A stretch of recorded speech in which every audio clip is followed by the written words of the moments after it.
네, 어느 한 집사님이 이제 연회를 참석하시고 이제 뷔페 식당에 이제 들르게 된 겁니다.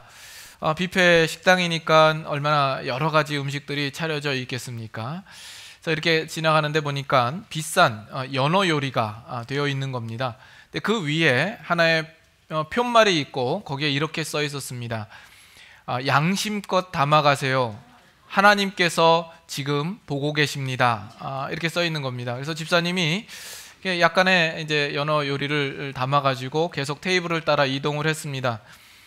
그런데 잠시 가다 보니까 좀 전에 보았던 연어 요리보다 훨씬 비싼 가재 요리가 거기 딱 있는 겁니다. 근데 거기에 누군가가 쪽지에다가 이런 글을 썼습니다.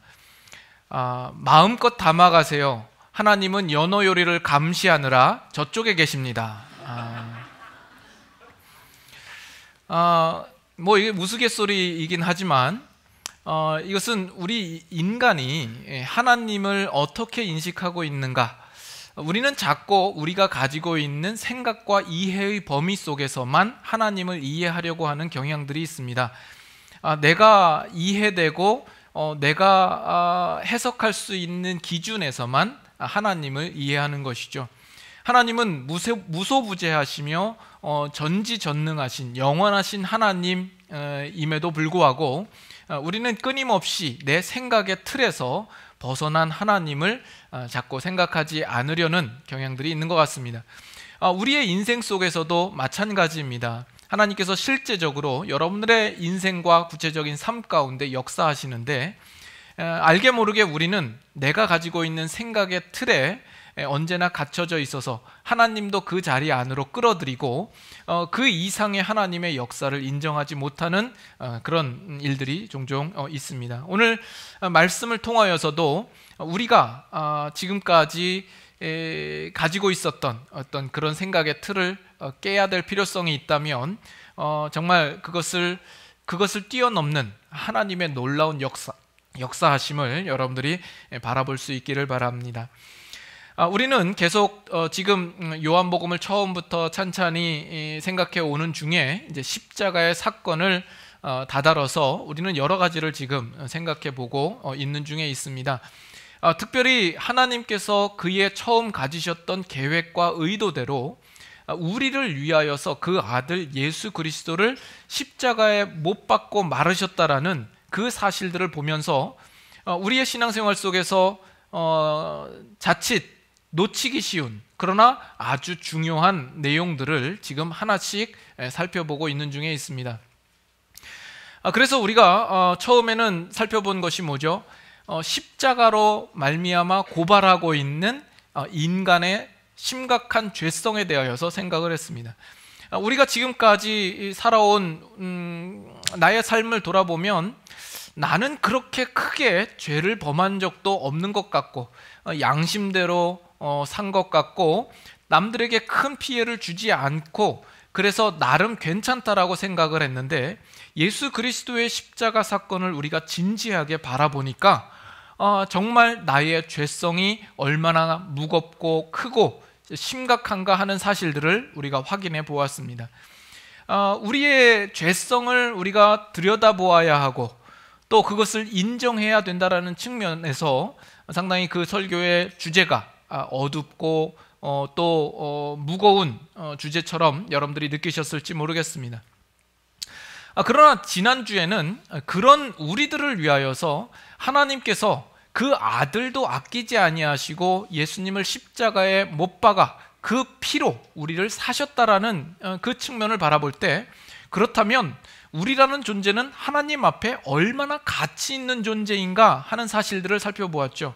우리는 정말 하나님께 보배롭고 존귀한 하나님의 아들같이 여김을 받는 자들인 것을 보았습니다. 그 사실을 생각하면 또 우리의 마음은 더할 나위 없이 기쁘죠. 아주 감격스럽고 감사해 마지 못합니다. 그러나 이제 오늘 우리는 거기에서 한 발자국 더 나아가야 되겠다라고 보아집니다. 하나님이 나를 가치 있게 여기셔서 그 아들 예수 그리스도까지 십자가에 못 박아 죽이셨다. 내가 얼마나 가치 있는 존재인가? 와, 좋다. 우리는 결코 여기에서 머물러서는 안 될 것입니다. 가치 없는 나를 가치 있는 존재로 만들어 주신 데에는 더 궁극적인 목적이 있는 것은 아닌가 하는 데까지 우리의 생각이 미쳐야 할 것이다 라는 겁니다. 그래서 오늘 우리는 다시 한번 같은 질문을 해봐야 됩니다. 하나님께서 왜 나를 위해서 예수 그리스도를 십자가에 못 박아 나를 구원하셨어야만 했는가? 이 왜라는 질문에 대하여서 우리가 지난주에는 우리 안에 어떤 조건이나 근거도 찾을 수가 없이 그것은 하나님의 긍휼하심이요 불쌍히 여기심이요 사랑하심이라는 측면에서 하나님의 은혜라 이렇게 이야기를 했죠. 그것은 어떤 면에서는 조금 하나님이 예수를 십자가에 못 박으신 동기 측면에서 이야기를 했다면, 오늘 이 왜라는 질문에 대하여서 나를 그렇게 부르신 데는 뭘 하시려고, 거기에는 어떤 더 궁극적인 목적이 있을까에 대한 질문에 대한 답을 우리가 찾아야 될 것이다 라는 겁니다. 하나님이 우리를, 예수 그리스도를 십자가에 못 박음으로 우리를 구하셨으므로 우리는 정말 값진 존재요 가치 있는 존재라 라고 이야기를 하지만, 실제로 우리가 예수님을 믿고 난 다음에도 내 자신을 보면 우리는 여전히 가치 있는 존재 같지 않죠. 언제나 미달인 자신의 모습을 바라봅니다. 그러면 하나님이 왜 나를 그 값진 예수님의 피값으로 나를 사셨을까 하는 이 질문이 있어야 되는 겁니다. 어느 조각 예술가가 길을 지나다가 불 가운데서 타고 있는 통나무를 발견하고 그 불 속으로 뛰어들어서 그 통나무를 건져온 겁니다. 이미 일부분은 숯처럼 변해 있고 통나무 거의 전체가 검게 그을려진 정말 쓸모없는 통나무였습니다. 그러나 이 예술가가 그 통나무를 집으로 가져가서 그 다음에는 조각칼로 깎고 다듬고 만진 거죠. 그렇게 해서 이 예술가의 손길을 거친 그 통나무는 아주 아름답고 훌륭한 예술 작품이 탄생이 되는 겁니다. 여기에서 여러분 좀 힌트를 얻으셨습니까? 우리는 원래 쓸모없는 존재입니다. 마치 불 가운데에서 지금 타들어가는 통나무와 같습니다. 조금만 지나면 이제 우리는 숯덩이처럼 변할 존재요 재가 되어버릴 그런 장작에 불과합니다. 그럼에도 불구하고 하나님께서 우리를 위하여서 예수 그리스도를 십자가에 못 박고 우리를 그 가운데서 건지신 것이죠. 건진 다음에도 우리는 여전히 검게 그을려져 있고 숯으로 변하기 직전의 모습인 정말 가치 없는 그 통나무처럼 우리는 있는 겁니다. 그러나 예술가가 그 불 속에서 통나무를 건졌을 때는 이 예술가의 눈에는 그것은 단순한 통나무가 아닌 거죠. 이미 예술가의 눈에는 그 속에서 이미 아름다운 어떤 그 예술 작품이 그의 눈에 들어와 있는 것이죠. 하나님께서 우리를 건지셨을 때에도 우리를 향하여서 가지는 어떤 기대하는 마음이 그와 같지 않을까 생각을 합니다. 우리의 인생과 우리의 영혼에 가장 최고의 예술가는 하나님 아니시겠습니까? 하나님이 능히 그렇게 하시고도 남을 뿐입니다. 그렇다면 우리는 그 하나님께서 그의 뜻하심과 목적하심대로 우리를 만들어가고 우리를 다듬고 깎아내시도록 우리 자신은 기꺼이 우리 자신을 하나님 앞에 내어드리도록 힘써야 할 것입니다. 요 근래에 우리 교회 성도님들 가운데 이제 출산을 한 가정들이 여럿 있었고, 지난주에도 두 번이나 이제 병원에 가서 이제 방문을 했습니다. 9개월여 동안 엄마 뱃속에 있다가 이제 아기가 세상 밖으로 나오는 거죠. 정말 작지만 호흡을 하고 또 생명을 가지고 있는 존재입니다. 그 엄마가 그 낳은 아기를 품에 안았을 때에는 얼마나 소중하겠습니까? 가치 있고 아주 값진 존재가 아니겠습니까? 그러나 어느 부모도 그 아기가 만년 그 모습 그 모양으로 있는 것으로 만족할 부모는 없습니다. 그렇지 않겠습니까? 5년이 지나고 10년이 지났는데도 여전히 갓난아이와 같은 모습으로 있다면 그것은 부모의 걱정거리이지 그것을 부모가 좋아라고 할 부모는 없을 겁니다. 부모는 그 아기를 보며 그 아기의 미래 몇 년 후를 더 내다보지 않겠습니까?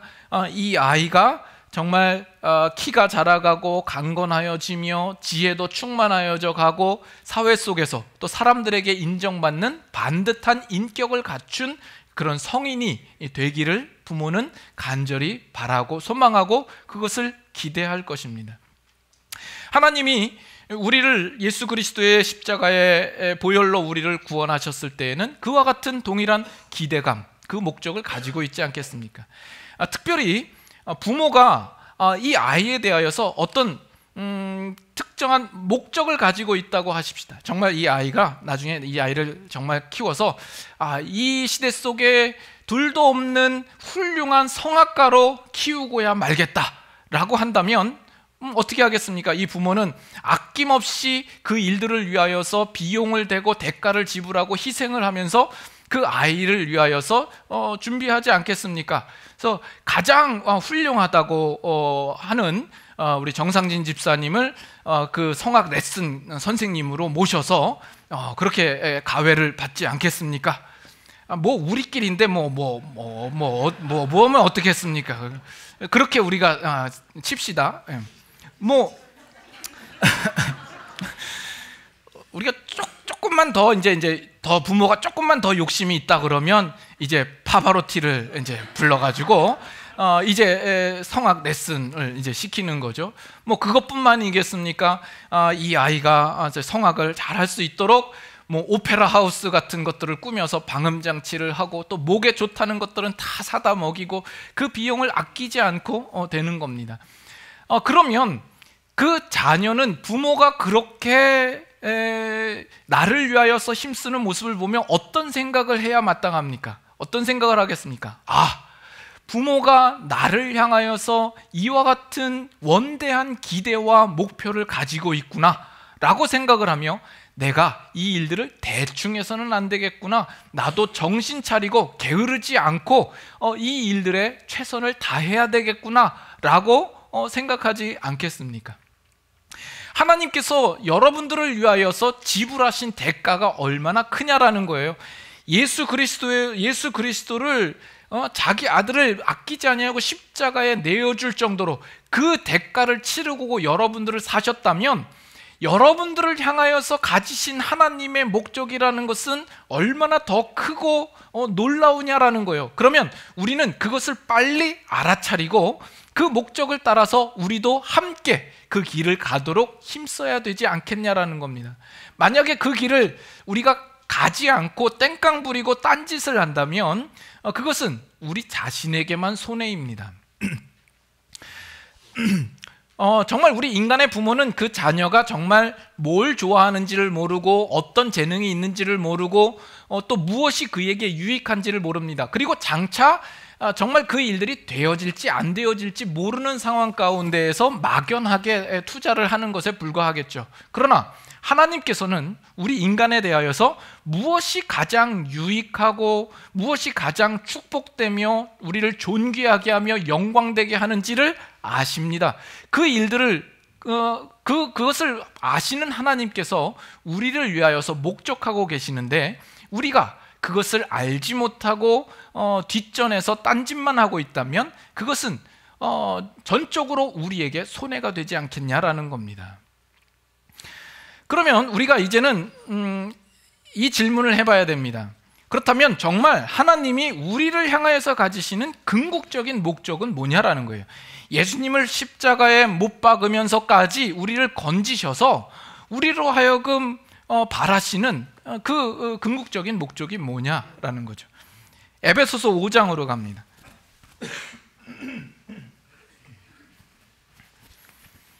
에베소서 5장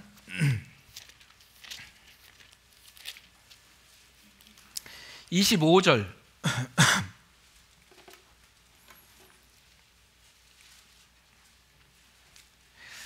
에베소서 5장 25절 한번 같이 한번 읽어볼까요? 남편들아 아내 사랑하기를 그리스도께서 교회를 사랑하시고 그 교회를 위하여 자신을 주심같이 하라. 지금 여기에서는 남편과 아내의 관계를 예수 그리스도와 교회의 관계로 지금 비추어서 지금 설명하고 있습니다. 여기에 보니까 남편들이 아내를 사랑하기를 어디까지 하라고요? 그리스도께서 교회를 사랑하시고 그 교회를 위하여 자신을 주심같이 하라. 예수님께서 교회를 위하여 자신을 어떻게 주셨는데요? 자신의 몸을 내어주시사 대속물로서 십자가에 못 박혀 죽으심으로써 내어주신 것 아니겠습니까? 근데 26절 어떻게 시작하죠? 이는 무슨 얘기예요? 이렇게 하신 이유는, 이렇게 하신 목적은 곧 물로 씻어 말씀으로 깨끗하게 하사 거룩하게 하시고, 27절 다 같이 읽습니다. 자기 앞에 영광스러운 교회로 세우사 티나 주름 잡힌 것이나 이런 것들이 없이 거룩하고 흠이 없게 하려 하심이니라. 바로 예수님께서 자신의 몸을 내어주신 데에는 이러한 목적이 있다라는 것을 말씀하고 있는 거죠. 여러분 어때요? 하나님께서 예수님을 우리를 위해 내어주심으로써 우리를 향하여서 가지고 계신 그 목적이라는 것이 얼마나 정말 고상하고 놀랍고 정말 대단한 것입니까? 그렇죠? 뭐 별로 반응이 없으신데? 그러나 또 한편으로는 솔직히 좀 부담스럽죠. 하나님이 우리를 그렇게 가치 있게 여기신 것에 대하여서는 고마운 마음이 있지만, 사실 이 목적대로 우리 자신을 이끌고 가기에는 우리는 스스로가 역부족인 것을 알잖아요. 이를 위하여서 내가 실력도 없고 능력도 없고 힘이나 재능도 없다라는 것을 알기 때문에 그렇습니다. 그러나 하나님께서 이 목적을 가지신 데 대하여서 우리를 구원해 놓고 이 일들을 우리 보고만 하라고 모든 책임을 우리에게 떠맡기는 식으로 맡기시지는 않습니다. 이것을 하라고 우리를 그냥 무작정 닥달하고 다그치는 것이 아니더라는 것이죠. 이를 위하여서 처음부터 이 일을 계획하시고 목적하신 이가 이 목적들을 이루시기 위하여서 얼마나 큰 열심과 성실함을 가지고 지금까지 또 우리가 살고 있는 이 순간에도, 그리고 앞으로도 그 일들을 이루시는가, 어떻게 일하시는가라는 것을 우리가 알면 우리는 실로 또한 그 놀라움을 감추지 못할 것입니다. 에베소서 1장으로 한번 가보시죠. 에베소서 1장 3절, 우리가 지난주에도 보았던 말씀입니다. 1장 3절에 보면 찬송하리로다 하나님 곧 우리 주 예수 그리스도의 아버지께서 그리스도 안에서 하늘에 속한 모든 신령한 복을 우리에게 주시되. 그래서 이 3절부터 시작되는 그 구절 가운데서 우리라는 단어가 제일 많이 등장하고 그리스도라는 단어가 그 다음에 많이 등장한다라는 이야기를 했죠. 그래서 하나님이 우리를 그만큼 목적하시고 있다라고 이야기를 했습니다. 우리 자신이 목적인 거예요. 우리를 불러서 뭘 시키려고 하시는 것이 아니라, 하나님이 여러분들을 예수 믿는 자로 불러서 여러분들로 전도시키고 봉사시키고 선교시키려고 여러분들을 부른 것이 아닙니다. 여러분 자신이 목적이 있는 거예요. 물론 우리가 그 일들을 해야 되긴 하지만 말이에요. 여러분들이 자녀를 낳고 그 자녀를 낳고 여러분 그런 생각하시는 분 있어요? 이 자녀가 나중에 키우면 우리 집 팥줄부 시켜야지, 우리 집 머슴살이 시켜야지, 이렇게 이 자녀들을 키워서 써먹을 생각을 하는 것이 아니잖아요. 그 자녀 자체가 목적이 되고 대상이 되고 관심이 되고 기쁨이 되듯이 하나님이 우리를 구원하신 데에는 우리 자신이 목적인 거예요. 그렇게 우리를 생각하시고 우리를 그 대상으로 보시고 있다라는 이야기입니다. 자, 그런데 4절을 보세요. 우리에게 복 주시기를 원하시는데 4절에 곧 창세전에 그리스도 안에서 우리를 택하사, 창세전부터 그리스도 안에서 우리를 택하셨다라고 이야기를 해요. 왜요? 무엇을 위해서? 우리로 사랑 안에서 그 앞에 거룩하고 흠이 없게 하시려고. 이것이 하나님의 가지시고 계신 목적이요, 우리가 좀 전에 보았던 에베소서 5장에 있는 말씀과도 일맥상통한 내용 아니겠습니까? 그렇죠? 그렇게 하시려고 어떻게 했다고요? 5절에 보니까 그 기쁘신 뜻대로 우리를 예정하사 예수 그리스도로 말미암아 자기의 아들들이 되게 하셨으니, 우리로 그리스도로 말미암아 자기 아들들이 되게 했습니다. 그 아들들이 되게 하신 그 과정과 방법은 뭐예요? 7절에 보시면 우리는 그리스도 안에서 그의 은혜의 풍성함을 따라 그의 피로 말미암아 속량 곧 죄사함을 받았느니라. 그래서 예수님께서 십자가에 못 박히심으로 우리를 속량하시고 죄사함을 얻게 하시고 하나님의 아들들이 되게 하셨습니다. 거기에는 더 큰 목적이 있다라는 거죠. 사랑 안에서 우리로 거룩하고 흠이 없게 하시려고 라는 거예요.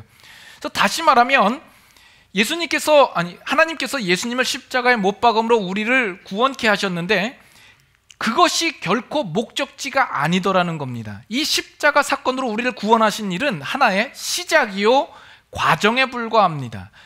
오히려 하나님께서 가지신 그 일들을 통해서 더 가지시는 궁극적인 목적이라고 하는 것은 우리로 하여금 거룩하고 흠이 없게 하고 티나 주름 잡힌 것이 없어서 영광스러운 교회로 세우기를 원하시는 하나님의 원대하시고 궁극적인 목적이 있다라는 이야기를 하고 있는 겁니다.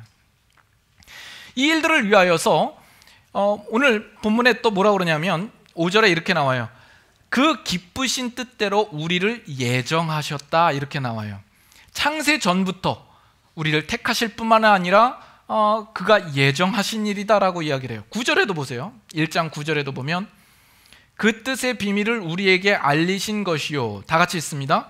그의 기뻐하심을 따라 그리스도 안에서 때가 찬 경륜을 위하여 예정하신 것이니. 그래서 이 모든 일들을 하나님께서 예정하셨고 그 예정하심대로 이루어 가시는 것으로 설명을 하고 있어요. 그래서 우리는 여기에서 아주 우리가 그 뜨거운 감자처럼 우리가 많은 이야기를 가지고 있고 재미있는 한 주제를 또 함께 잠깐 다루고 나아가야 될 겁니다. 뭐냐면 예정론이라는 겁니다.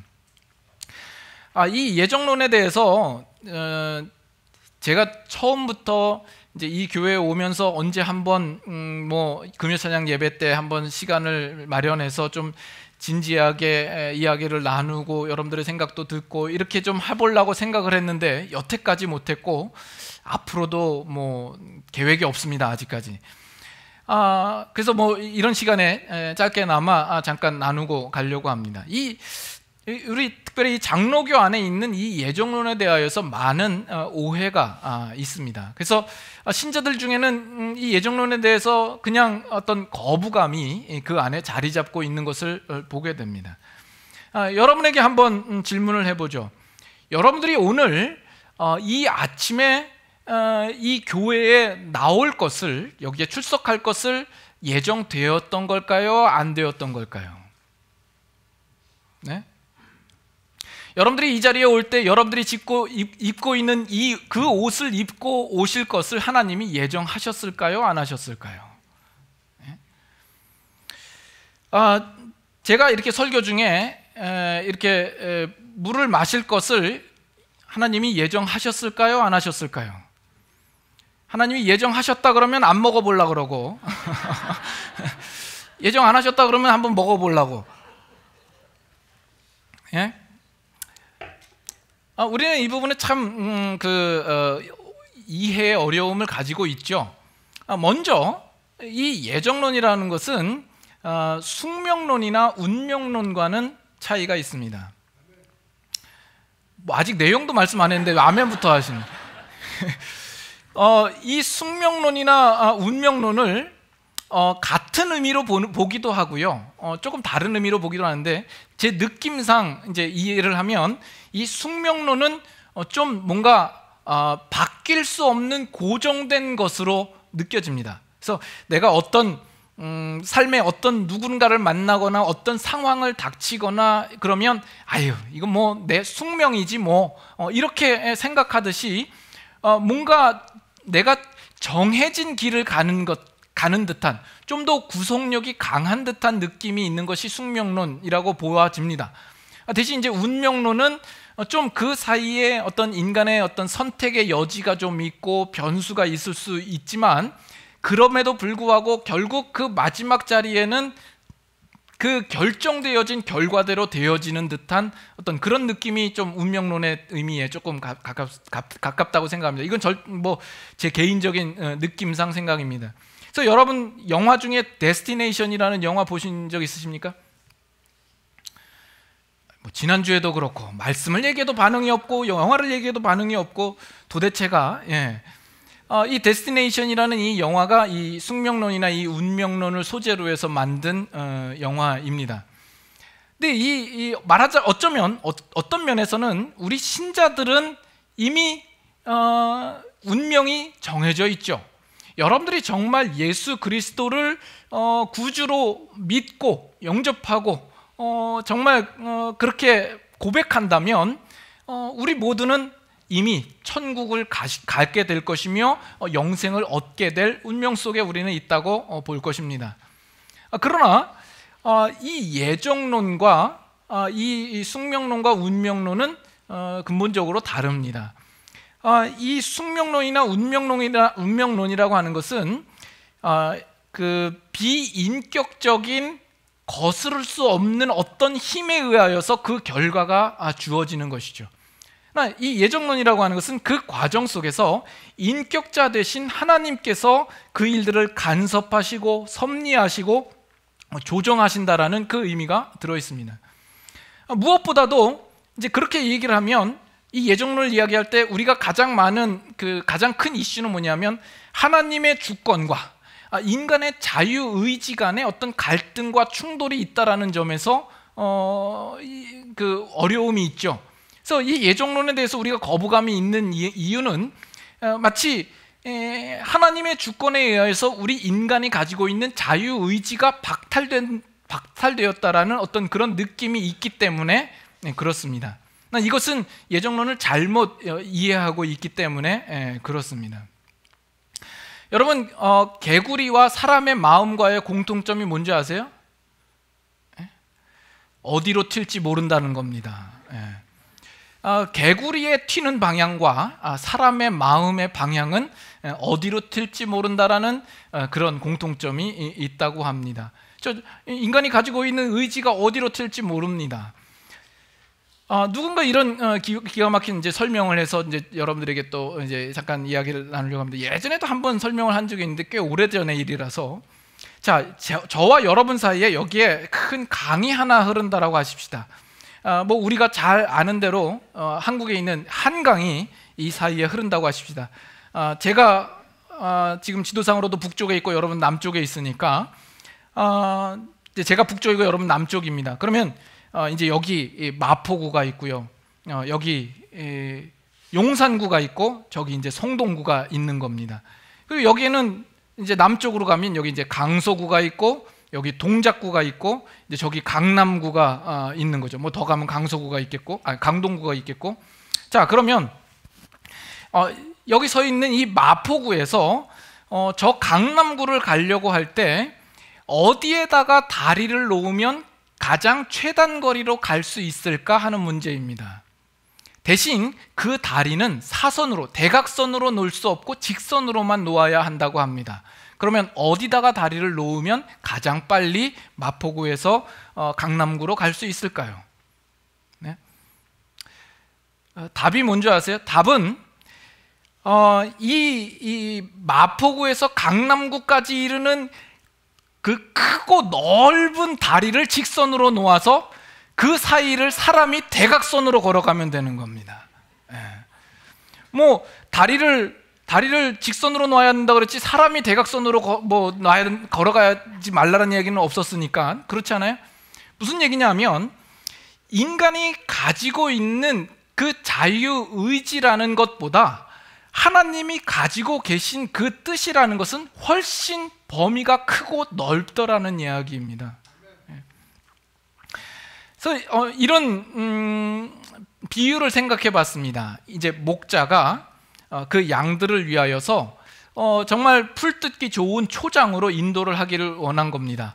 근데 전혀 가보지 않은 이 목자만 알고 있어요. 양들은 전혀 가보지 않은 곳이고 그 초장을 가기 위하여서 이제 양들을 몰고 갑니다. 그러면 이 양들은 뭐 자유자재로 가겠죠. 자기가 가고 싶은 곳으로 갑니다. 이 양들이 뭐 정해진 길을 따라서 가는 것은 아니잖아요. 그러면 그 뒤에서 이 목자가 보고 그 양들을 몰아갈 때 그들이 딴 곳으로 가면 뭐 휘파람을 불든지 어떤 사인을 줘서 이렇게 가게 하는 거죠. 만약에 어떤 양이 좀 빗나가서 딴 곳으로 가려고 그러면 목자가 가지고 있는 지팡이로 탁탁 그 앞을 쳐가지고 위험을 알리고 다시 방향을 잡게 합니다. 그래서 또 엉뚱한 데로 가면 이제 그 쉽독 그 양치기 개를 풀어가지고 이제 못 가게 하는 거죠. 그러면서 그 양들은 가는 중에는 뭐 자기가 가고 싶은 곳을 간다고 간 겁니다. 근데 이제 가다 보니까 이쪽으로 가려니 뭔가 좀 위험의 표시가 오고 저쪽으로 가려고 그랬더니 웬 개 같은 짐승이 컹컹거리고 그래서 이제 그렇게 하다가 가다 보니까는 그들은 모르지만 양들은 모르지만 결국 목자가 목적한 자리까지 그 양들이 인도되는 것입니다. 우리 교회 집사님 중에 한 분이 이제 즐겨 사용하는 비유 중에 이런 게 있습니다. 비슷한데 그것도 참 좋은 비유라고 생각을 합니다. 마치 그 강가에서 그 물고기 떼를 목적한 자리까지 몰고 가는 거죠. 근데 그냥 냇가처럼 좁은 길이 아니라 정말 넓은 길입니다. 뭐 미시간 호수보다 넓고 그런 그 망망대해 같은 그런 곳을 그 물고기들을 이끌고 가는 거죠. 그 사이에서 물고기들은 뭐 자유롭게 헤엄을 치는 거죠. 자기가 가고 싶은 곳을 가고 가는 겁니다. 그러나 넓게 그를 모는 분이 여러 가지 상황을 통하여서 그들 가운데 섭리하고 있는 거죠. 뭐 때로는 가지 말아야 될 곳을 간다 그러면 거기에다 상어를 보내서 뭐 가지 못하게 한다든지. 그래서 결국 이 물고기는 자유자재로 수영을 한다고 했지만 결국 그 모는 자에 의하여서 목적한 자리까지 가게 되고야 말더라는 겁니다. 그래서 우리가 이 세상을 살 때 우리는 어디까지나 내 선택과 내 자유의지를 따라 삽니다. 그러나 하나님의 섭리라는 것은 그것보다 훨씬 크고 넓어서 언제나 우리를 보시고 돌보시며 그리하여 결국 그의 목적하신 자리까지 우리들을 이끌어내시고 만다라는 이야기입니다. 그래서 이 예정론이라는 것이 그저 우리 일거수일투족을 하나님이 그냥 붙잡고 가는 것이 아니다라는 겁니다. 마치 꼭두각시처럼 우리에게 줄을 매달아서 뭐 이렇게 하나님의 원하신 대로 막 움직이게끔 그렇게 되진 않는다라는 겁니다. 그래서 예정론에 보다 좀 더 올바른 의미는 그 하나님께서 처음부터 그의 지성을 가지고 계획하시고 목적하신 것이 있으며 그 목적하신 일들을 그 하나님께서 이루어내시고야 마신다라는 의미가 있는 겁니다. 그래서 그 중간에는 인간이 어떤 선택을 가질 수도 있고 또 어떤 그 의지에 따라 행동할 수도 있고 여러 가지 변수가 있을 수 있지만 그것들과 상관없이 그것들을 통하여서도 하나님께서 하시고자 하는 그 일들을 이루어내시고야 만다라는 거죠. 성경의 그런 예를 한번 볼까요? 창세기 50장.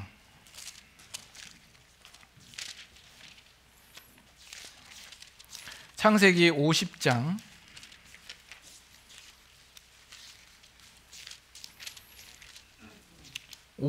20절.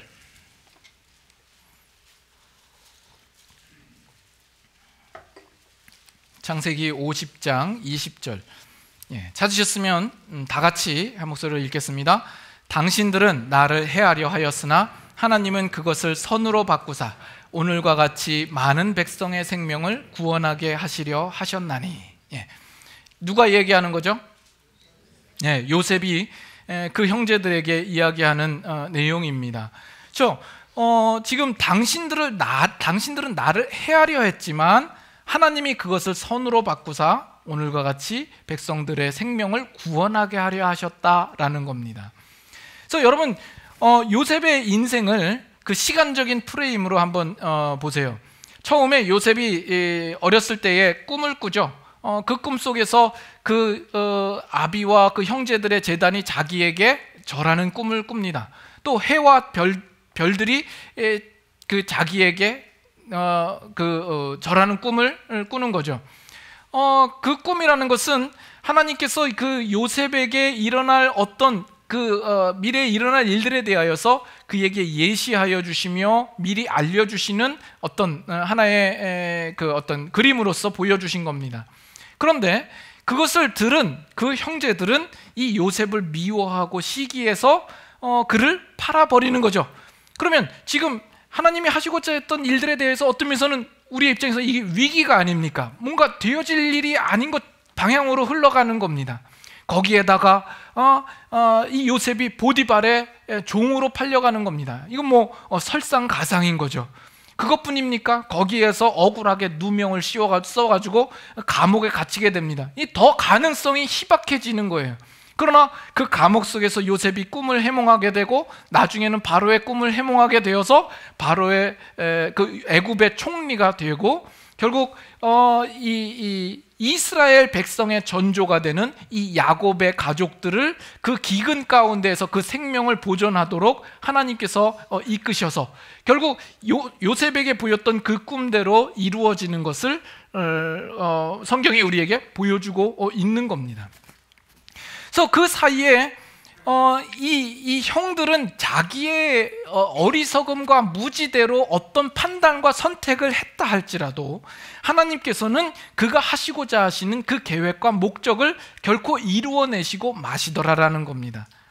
이것이 요셉의 인생에 뿐만 아니라 이 성경의 전 역사 속에서도 동일하게 나타나는 거죠. 하나님께서 처음에 인간을 창조하셨을 때에는 이 인간으로 하여금 어떤 그리스도 안에서의 구원을 목표하셨던 겁니다. 그러나 인간을 창조하자마자 아담이 범죄하고 불순종을 한 거죠.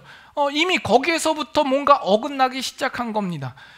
노아의 때에 와서는 모든 사람이 악하여진 그런 모습을 보게 되고, 또 이스라엘 백성을 광야로 이끌었을 때에 그들이 금송아지를 섬겨서 그 모든 백성들이 하나님께 거역함을 행하게 되고, 가나안 땅에 들어가서도 그렇고 그 열왕들의 기록 속에서도 동일하게 나타나는 겁니다.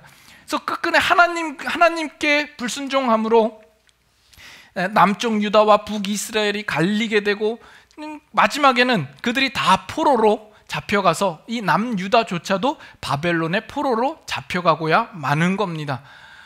그러나 그럼에도 불구하고 그 속에서 하나님은 예수 그리스도를 보내심으로써 처음에 그가 가지셨던 그 계획과 목적대로 그 구원의 시작을 마련하시고, 그리고 예수 그리스도로 말미암아 구원을 얻은 그 백성으로 하여금 그 원대하신 하나님의 목적대로 흠없고 거룩한 모습으로 이끌으시도록 지금도 역사하고 계시는 것이죠. 이것이 이 예정론의 의미입니다. 그래서 지금 아까 이제 에베소서 1장에 나왔던 것처럼 하나님께서 창세 전에 그리스도 안에서 우리를 택하십니다. 뭐 하려고요? 사랑 안에서 우리를 거룩하고 흠이 없게 하시려고. 그래서 그 일들을 위하여서 결국 예수 그리스도를 우리 가운데 보내시사 십자가에 못 박게 하시고 그 피로 우리를 사시고, 그리고 우리로 하여금 이제 그 이루고자 하시는 그 원대한 목적들을 처음 계획대로 지금 이루어 가시고 계시다라는 겁니다. 그래서 지금 여러분들이 살아가고 있는 이 현실과 여러분의 삶 속에서도 동일하게 하나님은 지금 섭리하시고 그 일들을 멈추지 않고 행하시고 계시더라는 겁니다. 그래서 로마서 8장 28절 보시죠.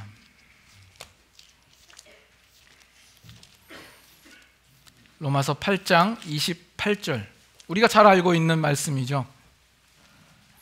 로마서 8장 28절, 잘 알지만 다시 한번 고백하는 의미에서 같이 읽도록 하겠습니다. 우리가 알거니와 하나님을 사랑하는 자 곧 그의 뜻대로 부르심을 입은 자들에게는 모든 것이 합력하여 선을 이루느니라. 하나님을 사랑하는 자 곧 그의 뜻대로 부르심을 입은 자들, 누구죠? 우리들입니다. 예수 그리스도의 십자가의 구속의 은혜를 통하여서 부름받은 하나님의 백성들, 그의 성도들을 가리켜서 이야기를 합니다. 그들에게 있어서는 모든 것이 합력하여서 선을 이루시고야 말겠다라는 이야기입니다. 여러분들이 어떤 선택을 하든지, 어떤 의지를 가지고 있든지 그 모든 일들 속에서 하나님은 선을 이루어내셔서 결국 그의 목적하신 일을 이루시고야 마실 것입니다. 더군다나 하나님이 그 아들 예수를 십자가에 못 박는 그 엄청난 대가를 지불하고 여러분들을 사신 것이라면 하나님께서는 더욱 여러분들로 하여금 그 실패가 있지 않도록, 실패하지 않도록 그 일에 그 무엇보다 열심을 내실 것입니다. 그래서 29절도 보세요. 하나님이 미리 아신 자들을 또한 그 아들의 형상을 본받게 하기 위하여 미리 정하셨으니 이는 그로 많은 형제 중에서 맏아들이 되게 하려 하심이니라. 또 미리 정하신 그들을 또한 부르시고 부르신 그들을 또한 의롭다 하시고, 다 같이 읽습니다. 의롭다 하신 그들을 또한 영화롭게 하셨느니라. 우리를 미리 아시고 정하시고 부르셨을 뿐만 아니라 이제 우리를 향하여서 궁극적으로 가지신 목적이 우리로 하여금 영화롭게 하는 데 있습니다. 우리는 아직 영화로운 몸을 입지 않았죠. 그럼에도 불구하고 여러 차례 말씀드렸듯이 이 영화에 대하여서 지금 완료형으로 쓰고 있습니다. 이것을 뭐 예정적 미래 완료라고 하던가 뭐 이렇게 표현을 하기도 하는데, 왜 완료입니까? 아직 미래의 일인데 이 일들만큼은 하나님께서 이미 정하신 일이요, 예정하신 일이기 때문에 그 일들은 이루어지고야 말 일이기 때문에 완료형으로 써도 무방하다라는 겁니다. 여러분, 영어 문법 중에 의지미래라는 것이 있습니다. 그래서 You shall be my wife. 참 멋진 표현 아니겠습니까? You will be my wife, 이거랑은 차이가 있죠. 단순 미래가 아니라 의지 미래인 거죠. 그래서 내가 그 얘기를 했을 때는 말한 사람의 의지가 거기에 들어가 있는 거죠. 내가 당신을 나의 와이프가 되게 하고야 말겠다라는 거 아닙니까? 그래서 그렇게 말함으로써 지금의 와이프가 제 와이프가 된 것 아니겠습니까? 그렇죠. 그래서 지금 어떤 면에서는 지금 하나님이 우리를 향하여서 그렇게 말씀하시고 있는 겁니다. 여러분들을 예수 그리스도의 십자가로 부르셨다면 부르신 여러분들로 하여금 그 일들이 이루어지도록, 그 목표대로 예정하신 대로 이루어지도록 내가 만들고야 말겠다라는 그 의지의 표현을 지금 하시고 있는 겁니다. 그래서 이제 우리가 알아야 할 것은 하나님께서 우리를 위하여서 예수님을 십자가에 못 박으사 우리를 구원케 하신 하나님의 그 원대하고 그 궁극적인 목적이 무엇인지를 우리가 알 필요가 있습니다. 그래서 과거의 역사 속에서 하나님께서는 창세 전부터 우리를 향하여서 가지신 그 목적대로 그 일들을 진행하시고 추진하시고 성취하신 겁니다. 그리고 마침내 예수님을 이 땅에 보내셔서 십자가에 못 박으시는 거죠. 그리고 그렇게 해서 구원을 받은 우리들은 이제 하나님께서 더 큰 목적을 품고 계시다라는 사실을 이제 우리는 아는 자로서 그 목적에 합당하게 내 자신을 주님 앞에 드리며 그 일에 순종하며 주님의 목적대로 나아가도록 우리 자신을 그렇게 드려지지 않으면 안 되겠다라는 겁니다. 우리는 그 길을 걸어야 합니다. 그러나 그 길이라고 하는 것은 결코 한 길이 아닙니다. 여러분들이 이제 삶을 살면서 여러 가지 선택의 기로에 놓이죠. 여러 가지 선택의 기로에 놓이게 됩니다. 물론 그 선택의 자리에서 이 성경에서 하지 말라고 하는 것, 죄라고 하는 것, 하나님이 싫어하시는 부분들에 대해서는 우리는 그 길을 가지 말아야 할 겁니다. 그것은 선택하지 말아야 할 것이죠. 그러나 여러분들이 대부분은 정말 이게 하나님 뜻인가, 이게 하나님 뜻인가 모를 때가 있죠. 정말 뭐 이 직장에 들어가야 되나, 저 직장에 들어가야 되나, 내가 시카고에 있어야 되나, LA로 가야 되나, 우리 자녀가 이 학교에 들어가야 되나, 저 학교에 들어가야 되나, 그걸 가지고 고민을 합니다. 그래서 예전에는 그 뜻을 알고 싶어서 쪽집게 예언자를 찾아다녀서 기도받기를 원하는 그런 일들도 많이 있었습니다.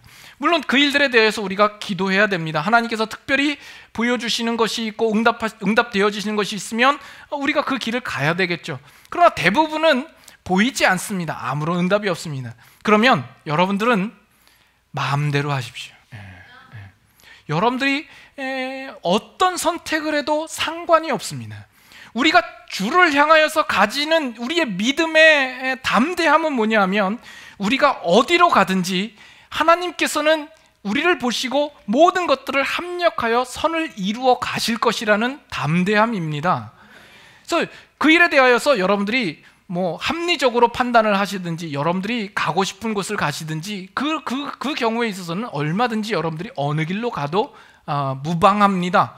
여러분들이 가지고 있는 불안함은 이거죠. 내가 이 선택을 했을 때 내가 실패하면 어떻게 하나 라는 거 아니겠어요? 그러나 우리가 하나님을 알 때는 내 실패조차도 하나님께서 사용하실 것을 우리는 믿는 겁니다. 내가 실패를 한들 하나님께서 실패하는 것이 아니지 않습니까? 내가 망해도 하나님은 망하지 않습니다. 이것이 우리가 가지고 있는 하나님을 향한 담대한 믿음의 모습인 겁니다. 그래서 다만 우리가, 여러분들이 해야 할 것은 그 하나님의 목적하심을 따라 끊임없이 우리는 하나님 앞에 항복하며 철저히 나를 드리며 엎드리며 그 길을 따라 순종하는 것일 겁니다. 그래서 우리가 기도를 할 때에도 하나님 이거 들어주십시오, 이거 안 들어주시면 나 다음부터 하나님 얼굴 안 봅니다, 이런 자세가 아닌 거죠. 우리는 우리가 어떤 길로 가도 정말 하나님께서 인도하실 줄 믿는 그 믿음으로 기도해야 마땅할 겁니다. 하나님, 나는 어느 길로 가야 될지 도대체가 그 지혜가 없는 사람입니다. 무엇이 유익인지 모릅니다. 나에게 알려주십시오. 그러나 때로는 나에게 알려주신다 할지라도 내가 그것을 선택하리라고는 저 자신을 장담하지 못합니다. 그럴 때는 내 엉덩이라도 걷어차셔서 그 길로 나를 몰아넣어 주십시오. 이 기도를 하는 사람은 참 괜찮은 기도를 하는 사람일 겁니다. 마지막으로 우리 에베소서 1장에 있는 구절 한두 구절 읽고 마치도록 하죠. 에베소서 1장 6절입니다. 에베소서 1장 6절 다 같이 읽습니다. 이는 그가 사랑하시는 자 안에서 우리에게 거저 주시는 바 그의 은혜의 영광을 찬송하게 하려는 것이라. 12절 같이 읽습니다. 이는 우리가 그리스도 안에서 전부터 바라던 그의 영광의 찬송이 되게 하려 하심이라. 14절도 이는 우리 기업의 보증이 되사 그 얻으신 것을 속량하시고 그의 영광을 찬송하게 하려 하신 것이라. 그래서 하나님께서 궁극적으로 우리를 부르시사 그 마지막 자리에는 언제나 영광이 자리 잡고 있는 겁니다.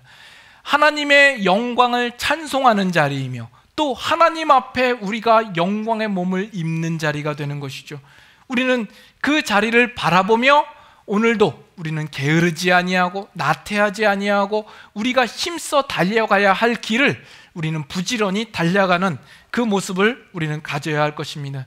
예수 그리스도께서 우리를 위하여 십자가에 못 박으신 그 일들이 결코 헛되이 돌아가지 아니하도록 우리는 우리의 입장에서 하나님의 목적하심을 바라보며 그 소망 가운데 우리의 달려갈 길을 힘껏 달려가는 저와 여러분들이 될 수 있기를 바랍니다. 우리 찬양 한 곡 하고 기도하고